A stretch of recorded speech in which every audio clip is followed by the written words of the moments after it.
새날을 여는 새벽 말씀 나눔입니다. 오늘은 2024년 8월 5일 월요일이고 말씀을 전하는 저는 강민 목사입니다.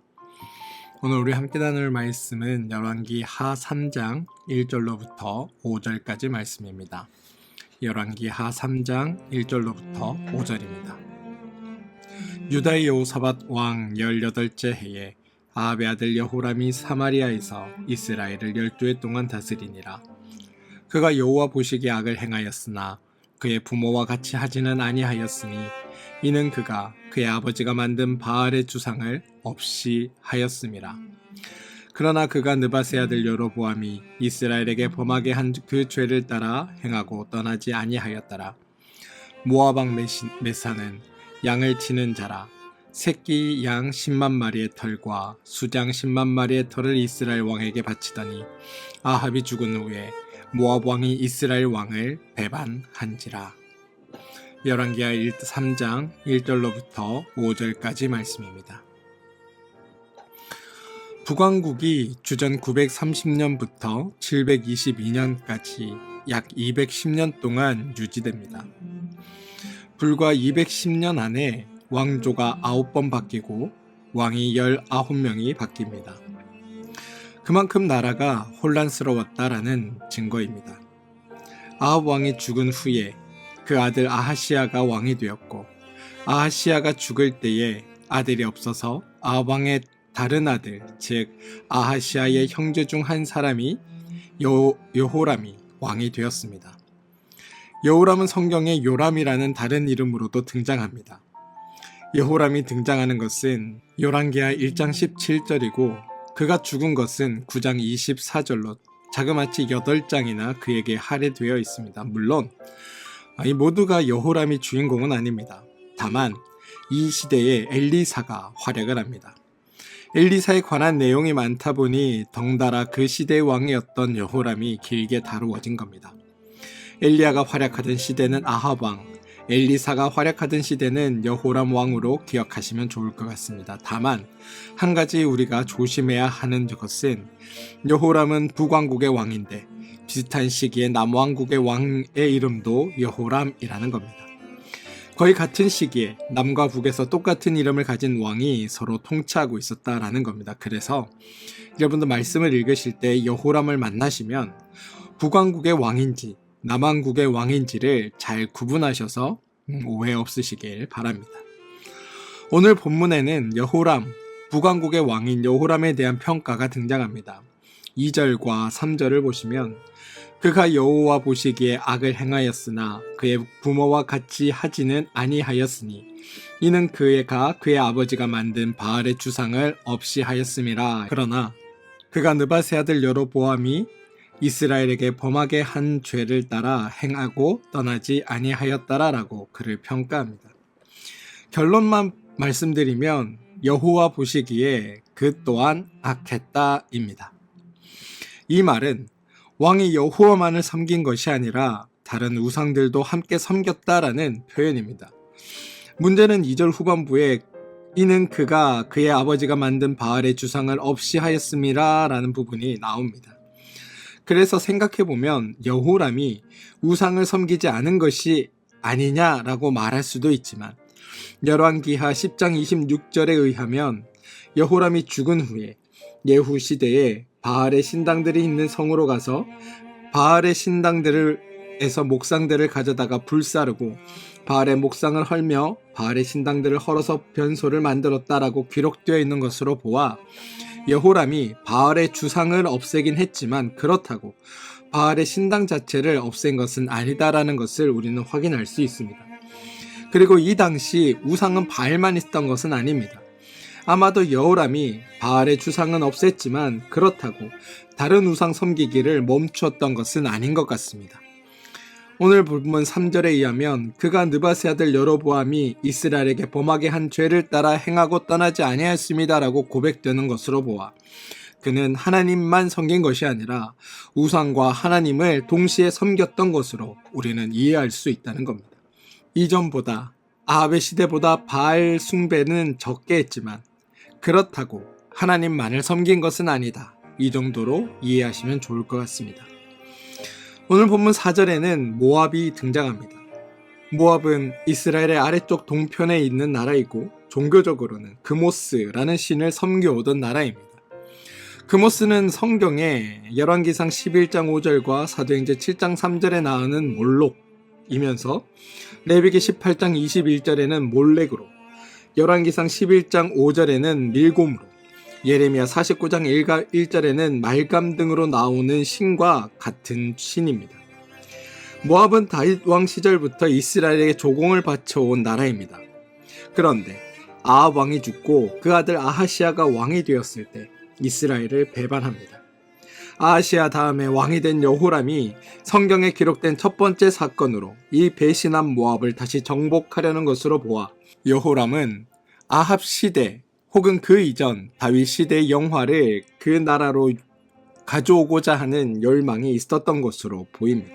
오늘은 이 모압과의 전쟁, 이것을 좀 살펴보기 전에 성경에 나오는 전쟁들에 대한 이야기들을 한번 정리해서 이야기를 먼저 좀 나누어 보고자 합니다. 여러분, 성경에는 참 많은 전쟁의 이야기가 등장합니다. 하지만 전쟁 이야기도 단순히 전쟁에 대한 이야기가 아니라 그 전쟁들이 주로 어느 시기에 발생하였는지를 알면 훨씬 다른 의미를 우리는 그 안에서 발견할 수 있습니다. 이스라엘이 가나안 지역에 정착한 이유만 한번 살펴보겠습니다. 이스라엘에 전쟁이 많이 발생한 시기는 크게 두 시대로 나누어 볼 수 있습니다. 하나는 사사 시대부터 다윗이 왕으로 등극하기 이전입니다.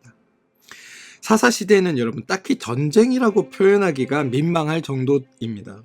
왜냐하면 이방의 적들이 쳐들어왔는데 이스라엘은 거의 무방비였기 때문입니다. 일방적으로 패하고 이방의 압제를 매우 많이 받습니다. 전투다운 전투를 거의 한 적이 없습니다. 이때 하나님께서 사사를 세우시고 이스라엘을 구원하십니다. 이때에도 이스라엘은 사사를 중심으로 전쟁에 승리할 만한 군대를 조직하고 전략을 세우고 무기를 마련해서 전투에 임하여 승리하는 게 아닙니다. 온니엘이란 사사는 전쟁에서 그냥 이겼습니다. 에훗은 혼자 적진에 들어가 적장을 물리쳐 승리합니다. 삼갈은 소모는 막대기로 블레셋 사람 600명을 죽여 승리하고, 드브라의 경우는 시스라 왕이 도망하여 잠이 들었을 때 여인이 말뚝을 박아 죽여 승리합니다. 기드온은 칼이 아니라 나팔과 횃불을 들고 승리합니다. 사울과 다윗의 초기에도 전쟁이 자주 일어납니다. 사울과 다윗은 블레셋이라는 전통적인 라이벌과 수차례 전쟁을 합니다. 이스라엘과 블레셋이 서로 군사를 동원하고 장수가 등장하고 서로 이기고 지고를 반복합니다. 그러다가 다윗이 왕으로 등극하면서 블레셋은 패퇴하고 이스라엘이 강국으로 등장하게 된 겁니다. 이스라엘에게 전쟁이 자주 발생하기 시작한 두 번째 시기는 나라가 남북으로 분열된 시기입니다. 솔로몬 통치 말기부터 주변 나라들이 조금씩 이스라엘에 대적하기 시작하였고, 나라가 분열된 후에는 나라들이 독립하기 위해 이스라엘을 배반하고 그러므로 말미암아 전쟁이 자주 발생하게 됩니다. 게다가 지금까지는 이스라엘이 주로 주변 이방국들과 전쟁을 했다면 이스라엘이 남과 북으로 갈라져 서로 대치하는 순간부터는 안타깝게도 남과 북이 서로 전쟁을 하기 시작합니다. 심지어 북왕국 내에서는 9개의 왕조가 등장하는 것으로 보아 쿠데타도 8번이나 등장했다는 뜻이고, 쿠데타였기에 당연히 자국민끼리 전쟁이 일어났다라는 의미이기도 합니다. 만약 성경이 아니라면 전쟁이 일어난 시기, 전쟁이 일어난 이유는 너무나 쉽게 설명할 수 있습니다. 뭐냐면 나라가 약했다. 그리고 그 약한 나라들 세력이 고만고만했다. 이 정도입니다. 사사 시대에도 나라가 약했고 분열 왕국 시대에도 나라가 분열되었으니 나라가 약했습니다. 게다가 분열 왕국 시대에 나라를 차지한 세력이 변변치 않았기에 많은 사람들이 그 세력을 억누르고자 도전할 수 있는 기회가 있었고, 그것들이 쿠데타나 남과 북 사이의 전쟁으로 드러나게 된 겁니다. 주변 나라들이 이스라엘을 우습게 보고 전쟁을 일으켰고, 한 나라 안에서도 서로 왕권을 차지하기 위해 서로가 서로의 세력을 키워 전쟁하게 된 것, 이게 전쟁이 일어난 이유입니다. 그런데 여러분, 지금 우리는 이스라엘의 전쟁사를 살펴보는 것이 아닙니다. 지금 우리는 성경을 읽고 이 말씀을 묵상하는 중입니다. 그렇다면 성경은 이스라엘의 전쟁이 일어난 시기와 전쟁이 일어나지 않는 시기를 어떻게 구분하고 있을까요? 왜 성경은 이렇게 전쟁이 일어난 시기에 대한 이야기들을 우리에게 이렇게 전하고 있을까요? 성경은 전쟁이 일어나는 시기와 일어나지 않는 시기를 하나님과의 관계, 신앙을 기준으로 구분합니다. 사사시대의 특징이 무엇일까요? 이스라엘이 하나님을 버리고 우상을 숭배하던 때입니다. 이스라엘은 여러분 나름대로 많은 고민을 한 겁니다. 과연 가나안에 정착을 했는데 여호와를 의지하며 사는 것이 우리를 평안하게 할까? 아니면 주변의 이방인들이 섬기는 그 우상을 섬기는 게 오히려 우리를 더 평안하게 할까? 이게 그들의 가장 큰 고민이었다는 겁니다. 그리고 자신들의 안위를 최우선으로 고려하여 결정한 것, 그게 가나안 땅에 있던 우상을 섬기는 것이었습니다. 그런데 그 시대에 전쟁이 가장 많이 발생하였고 가장 많이 패하였으며 가장 많은 압제를 당합니다. 자신들이 섬기던 우상으로부터 단 한 번도 보호받지 못했고 구원받지 못했던 겁니다. 그리고 이 말은 그들이 자신들의 안위를 위해 자신들의 지혜를 다 쏟아 한 결정, 그리고 그들이 세운 전략 모두가 틀렸다라는 것을 증명해 줍니다. 마찬가지로 나라가 분열된 후에 특히 북왕국 이스라엘의 상황도 이들과 크게 다르지 않습니다. 이들 역시 의도적으로 하나님을 제외시키고 우상을 섬겼습니다. 여로보암부터 아합 시대에 이르기까지 바알과 아세라를 열성으로 섬겼습니다. 북왕국은 특별히 전쟁을 선호하는 나라가 아니었습니다. 그리고 일부러 고난을 받기 위해 우상을 섬긴 건 더더욱 아니었습니다. 그들도 자신들의 안위를 위해, 자신들의 생존을 위해 고민을 거듭해서 주변 나라들과 조약을 맺었고 정략 결혼을 하였고 이방의 신들을 의도적으로 수입해 가면서까지 나라의 안정과 평안을 누리려고 했던 겁니다. 그런데 이 시대에도 전쟁이 줄어든 것이 아니라 도리어 전쟁이 늘어납니다. 그리고 그 전쟁들에서 스스로 승리한 적이 거의 없습니다. 반대로 전쟁이 가장 없었던 시대는 다윗이 나라를 통치하던 시대입니다. 다른 말로 하면 하나님께서 목동이었던 다윗을 불러 친히 하나님을 가르치셨고 또한 다윗을 통해 백성들에게 하나님을 알게 하던 그 시기, 그래서 다윗이 하나님을 의지하던 그 시기에는 이스라엘에 전쟁이 거의 일어나지 않았습니다. 여러분, 이게 무엇을 말하는 걸까요? 성경은 우리가 생각하는 삶의 전략, 우리가 생각하는 삶의 지혜, 우리 스스로 옳다고 여기고 우리 스스로 판단해서 이것이 나에게 가장 유익하다라고 선택하는 그 모든 것들이 하나님이 아니라면, 하나님이 알려주시는 전략이 아니라면 다 실패할 수밖에 없음을 우리 가운데 가르쳐주고 있다는 겁니다. 성경은 우리가 생각하는 삶의 전략과 하나님이 알려주시는 삶의 전략을 전쟁이라는 사건을 통해 우리에게 지금 가르쳐주고 있는 겁니다. 여러분, 전쟁은 우리가 상상할 수 있는 가장 극악한 상황입니다. 삶과 죽음이 극명하게 대조되는 순간이 바로 전쟁입니다. 우리의 모든 지혜와 전략과 경험과 분석과 대안이 가장 정교하게 세워지는 것이 바로 전쟁입니다. 왜냐하면 패하는 순간 모든 것을 잃어버릴 수 있기 때문입니다. 이스라엘 경우도 가장 고민을 많이 하고 가장 계산을 많이 하고 다양한 경험과 정보를 바탕으로 스스로 가장 지혜롭게 선택을 한 것이 여호와를 버리고 우상을 섬기는 일이었습니다. 그리고 바로 그 시기가 이스라엘의 역사상 가장 고통을 당하고 어렵고 힘들었던 시기가 되어버린 겁니다. 우리의 지혜의 어리석음을 성경은 이렇게 보여주고 있는 겁니다.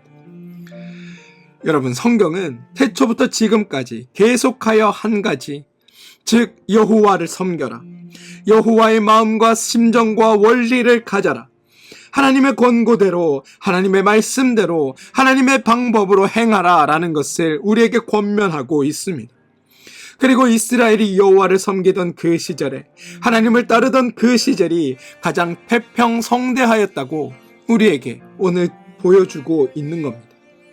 열왕기하 3장에서 이스라엘의 전쟁이 일어납니다. 그것은 이미 그 시대가 여호와를 섬기지 않았다라는 것을 의미합니다. 하나님은 전쟁이 일어날 때마다 이스라엘을 도와주십니다.